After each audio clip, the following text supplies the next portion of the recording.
Hello అండి, welcome to మా ఇంటి వన్పై కిచెన్. ఇవాళ మనము టమాటో మెంతం కూర కర్రీ చేద్దాము. నేను ఇక్కడ మెంతం కూర కట్ చేసి పెట్టుకున్నానని క్లీన్ చేసి కట్ చేసి పెట్టుకున్నాను. మనం కడాయి పెట్టుకున్న అందులో 2 టేబుల్ స్పూన్ ఆయిల్ వేసుకున్న తర్వాత జీలకర్ర వేసుకోవాలి. ఆ తర్వాత సన్నగా కట్ చేసి పెట్టుకున్న ఆనియన్ ముక్కలు కూడా వేసుకోవాలి. ఇప్పుడు మనం ఆనియన్ ఎర్రబడే వరకు కలుపుకోవాలి. కొద్దిగా కరివేపాకు, ఇప్పుడు పచ్చగా దంచి పెట్టుకున్న వెల్లుల్లి రెబ్బలు వేసుకోవాలి. కొద్దిగా పసుపు, కొద్దిగా సాల్ట్. ఆనియన్ ఎర్రబడ్డాక ఇప్పుడు మనం సన్నగా కట్ చేసి పెట్టుకున్న మెంతం కూర కూడా వేసుకోవాలి.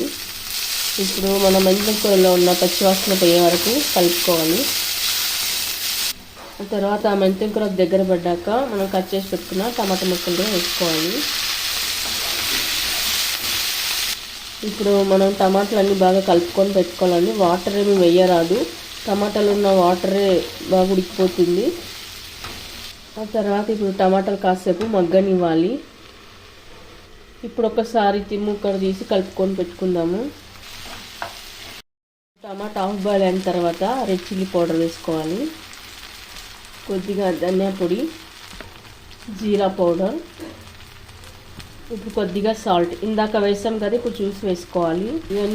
ఇవన్నీ వేసాక బాగా కలుపుకొని పెట్టుకోవాలి. ఇప్పుడంతా కలిపి పెట్టిన తర్వాత కొద్దిగా పెరుగు వేసుకోవాలి. ఒకసారి బాగా కలుపుకొని పెట్టుకోవాలి. ఓకే అని చూసారుగా, ఈ కర్రీ రైస్లోకి, రోటీలోకి, చపాతీలోకి, దోశలోకి, పూరీలోకి అన్నిట్లోకి చాలా బాగుంటుంది. చాలా టేస్ట్గా కూడా ఉంటుంది. ఓకే అండి, కర్రీ అయిపోయింది. ఇప్పుడు కొత్తిమీర వేసి గార్నిష్ చేసుకుందాము. ఇప్పుడు మనం సర్వింగ్ బౌల్లోకి తీసుకుందాము. అండి చూసారుగా, చాలా సింపుల్ అండ్ ఈజీ, వెరీ టేస్టీగా ఉండే టమాటా మెంతం కూర కర్రీ. ఈ కర్రీ రైస్లోకి, రోట్లోకి, చపాతీలోకి, పూరీలోకి, దోశలోకి అన్నిట్లోకి చాలా బాగుంటుంది. మీరు కూడా ఒకసారి ట్రై చేయండి. మీకు ఎలా కుదిరిన కామెంట్స్లో పెట్టండి, లైక్ చేయండి, షేర్ చేయండి. తప్పకుండా మన ఛానల్ సబ్స్క్రైబ్ చేయండి. Thank you for watching.